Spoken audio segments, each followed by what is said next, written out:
Oi, sou eu de novo. O que estava ruim ficou ainda pior. Nos últimos dias veio à tona um dos maiores escândalos envolvendo aposentados e pensionistas do INSS. O rombo, segundo levantamentos, ultrapassa a casa de 6 bilhões de reais. 4 milhões de idosos roubados e a maioria das vítimas do Norte e Nordeste. Mas isso todo mundo já sabe.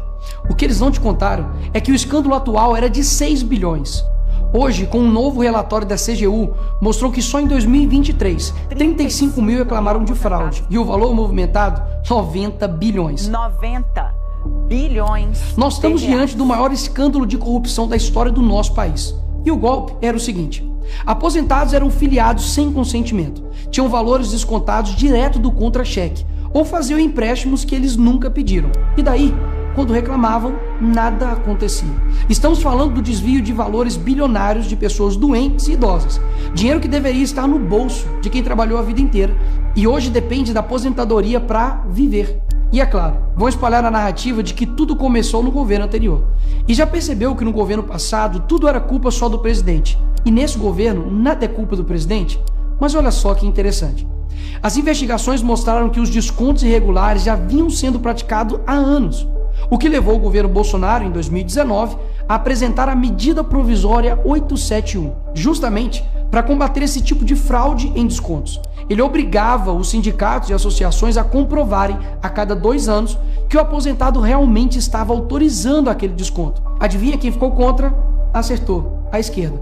Como não bastasse, em 2022, com votos da esquerda, eles derrubaram essa lei. E o que será que aconteceu nos próximos anos? Bingo! Foi exatamente depois de derrubar esse mecanismo de proteção contra as fraudes que houve esse aumento absurdo de descontos indevidos.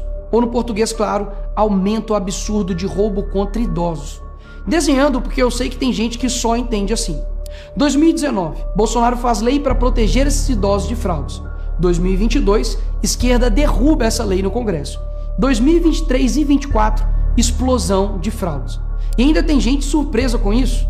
Não foi o Alckmin que disse: o ladrão quer voltar à cena do crime. E de fato voltou.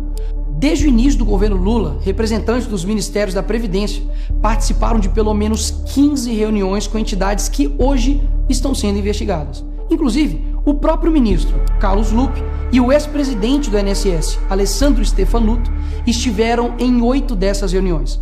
A entidade que mais participou dos encontros com os ministros foi a CONTAG, justamente a organização que mais roubou o dinheiro dos aposentados. E o escândalo é ainda mais grave.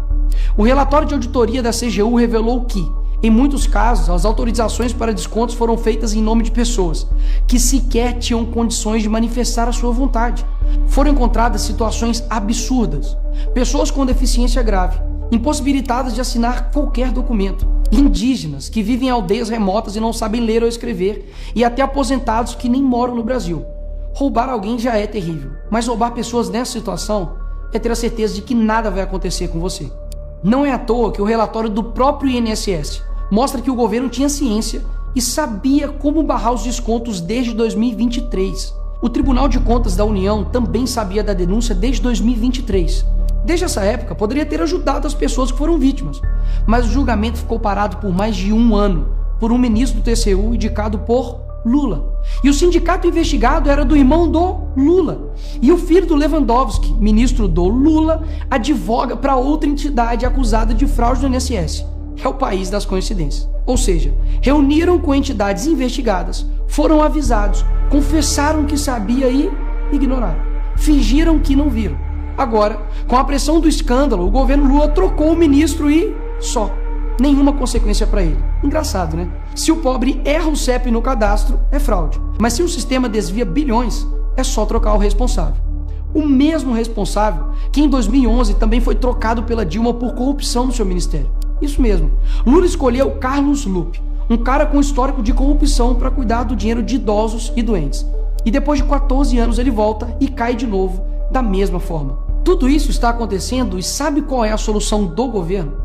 O INSS usará o dinheiro do povo e devolverá o dinheiro aos aposentados e pensionistas. Traduzindo, as vítimas vão ressarcir o prejuízo das vítimas. E os criminosos, Nicolas, seguirão livres, sem punições. Que bela democracia. Eles roubam e quando a gente descobre, eles mandam a conta para o povo brasileiro pagar. Assim fica fácil roubar. É o crime perfeito. Tá, Nicolas, mas o que vocês estão fazendo contra isso? Eu e a oposição apresentamos um projeto de lei para proibir definitivamente esse tipo de desconto automático no INSS. E mais, preciso da sua ajuda para poder pedir para instalar a CPI dos roubos dos aposentados. E será lá nessa comissão que vamos investigar mais a fundo e poder colocar na cadeia quem foi responsável por isso. E aí sim, fazer com que eles devolvam esse dinheiro, não que você pague essa conta. Vá até a rede social do Hugo Mota e Davi Alcolumbre e peça para que essa comissão seja instalada. E por fim, vá urgente ao seu banco ou veja o extrato na sua conta pelo celular e veja se há algum desconto indevido. Só assim você saberá que está sendo roubado ou não e peça o cancelamento imediato desse roubo. E sim, o tempo passa rápido. Eu sei que muitos não pensam no futuro, mas um dia ele chegará. E que nesse dia tenhamos feito algo para chegar aqui diferente do que estamos vivendo agora. Ninguém aguenta mais um país que só desanima a gente a cada notícia. Mas para chegar aqui diferente, a gente precisa fazer algo diferente agora.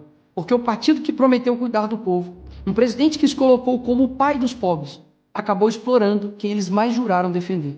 Mas eles só chegaram lá porque muitos acreditaram neles. E até quando? Porque quando chegar aqui, talvez seja tarde demais para mudar o Brasil.